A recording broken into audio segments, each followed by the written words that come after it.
श्री कृष्णा, जय गौ माता, जय गोपाल। मेरे इस परिवार में एक बार फिर से आपका स्वागत, अभिनंदन। तो चलिए आज की चर्चा को आगे बढ़ाते हैं। जैसे कि आप लोग जानते ही हैं कि कोरोना महामारी के संकट से पूरा विश्व जूझ रहा है, लड़ रहा है।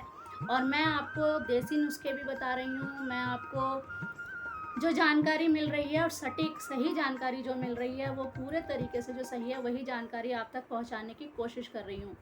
साथ ही मैंने धर्म के हिसाब से भी जो धार्मिक हमारे पुराणों में हमारे संत मुनि जो कह रहे हैं वो भी मैं आपको बता रही हूँ कि हमें कौन से पाठ करने हैं, किस प्रकार करने हैं, हमें हवन आदि कैसे करना है, ये चीज़ें भी बता रही हूँ। और मैं आशा भी करती हूँ कि ये चीज़ें आप कर भी रहे होंगे। यदि आप नहीं कर रहे हैं तो कृपया आज से ही, जब मेरी वीडियो आप देख रहे हैं तब से ही शुरू कीजिए। आप अपने घर में छोटा सा हवन जरूर कीजिए। चलिए हवन ना सही, आपका मन अगर पूजा पाठ में नहीं लगता, देखिए जिनका लगता है वह तो कर ही रहे होंगे। जो इन चीज़ों को नहीं मानते तो आप इनको वैज्ञानिक तरीके से माने, क्योंकि आप लोग जानते ही हैं कि तुलसी जी या पीपल आदि के पेड़ के नीचे देसी घी का दिया जलाने से ऑक्सीजन बढ़ती है, तुरंत कई टनों ऑक्सीजन बनती है। ये चीज़ तो आप जानते हैं। तो इस प्रकार से आप जानते ही हैं कि पीपल का पेड़ 24 घंटे ऑक्सीजन देता है।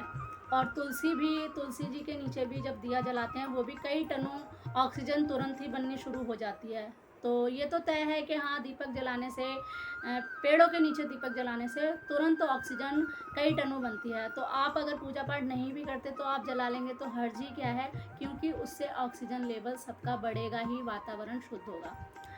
दूसरा, जब हम हवन करते हैं, देखिए वैज्ञानिक तरीके से ही मैं आपको बता रही हूँ। यदि आप पूजा पाठ नहीं भी करते तो भी वैज्ञानिक तरीके से ही आप देखें तो आपने सुना ही होगा, पढ़ाई भी की होगी, तब भी आपने देखा होगा कि कंडे जो गाय के उपले होते हैं उसमें, या आम की लकड़ी पर, या पीपल की लकड़ी पर, या शमी की लकड़ी पर, किसी भी लकड़ी पर यदि आप थोड़ा सा कपूर डाल देते हैं और उसको जलाते हैं, या उसमें थोड़ी हवन सामग्री भी डालकर जला देते हैं, तो तुरंत आपके घर की जो नेगेटिविटी है, जो नकारात्मक ऊर्जा है, वो तुरंत समाप्त होने लगती है और कीटाणु विषाणु भी समाप्त होने लगते हैं। तो जो ये कोरोना नाम की महामारी है उससे भी आपके घर के आसपास का जो माहौल है वो भी काफ़ी हद तक प्रदूषण से रहित होगा। तो आप इसको करके देखिए, करने में कोई हर्ज नहीं है। आपको यदि लाभ नहीं होगा तो हानि तो बिल्कुल भी नहीं होगी।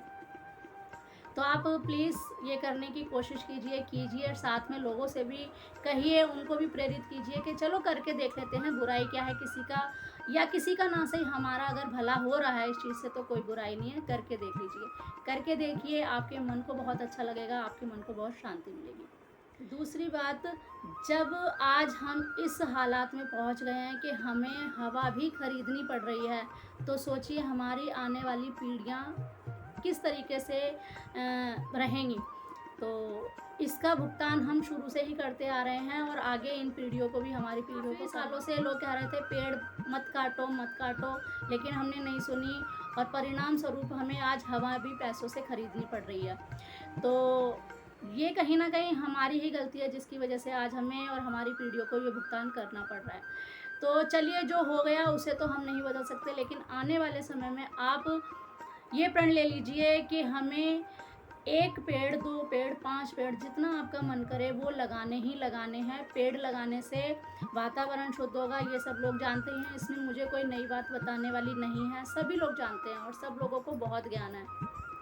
बस मैं तो आपसे प्रार्थना ही कर रही हूँ कि कृपया करके आप 1 पेड़, 2 पेड़ ज़रूर लगाइए, 5 पेड़, जितने भी आप लगा सकते हैं ज़रूर लगाइए। देखिए जब हम मरेंगे ना, जब हम मरने के बाद जाएंगे और जब हमारा संस्कार होगा तो हमें वहाँ पर भी लकड़ियों की ज़रूरत पड़ेगी। तो ये हमारा कर्ज रहेगा कि हम लकड़ियाँ तो लेकर चले जाएंगे, हमारा संस्कार हो जाएगा, लेकिन उन लकड़ियों के लिए भी कम से कम हम 1 पेड़ तो लगा दें कि जहाँ से हमें लकड़ी प्राप्त हुई है वो भी तो पेड़ किसी ना किसी ने लगाया ही होगा, तभी तो हमें लकड़ी प्राप्त हुई है। तो उसका आप कर्ज उतारने के लिए ही आप 1 पेड़ लगा के चले जाइए, जिससे कि वातावरण शुद्ध हो।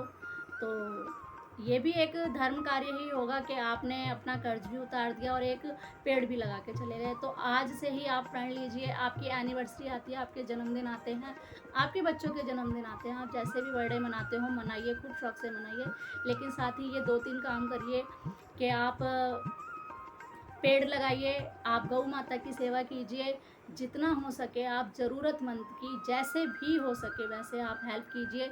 मैं अपनी हर वीडियो में कहती हूँ कि ज़रूरी नहीं है कि आपने 100, 200, 500 या 2-4 हज़ार रुपये दे दिए तो बस हेल्प हो गई।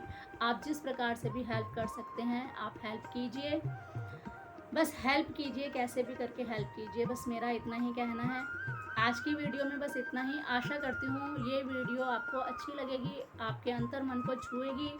यदि आपकी आत्मा तक मेरी बात पहुँचे तो आप इसे शेयर भी ज़रूर कीजिए और इसे अपनाने की भी ज़रूर कोशिश कीजिए। यदि ये वीडियो कितने भी लोग देख रहे हैं उसमें से अगर 2-5 बंदों ने भी मेरी कही हुई बात पर अमल किया और जो मैंने कहा है वो किया तो मेरा ये वीडियो बनाना सफल हो जाएगा। आशा करती हूँ बात अच्छी लगेगी। आज के लिए बस इतना ही।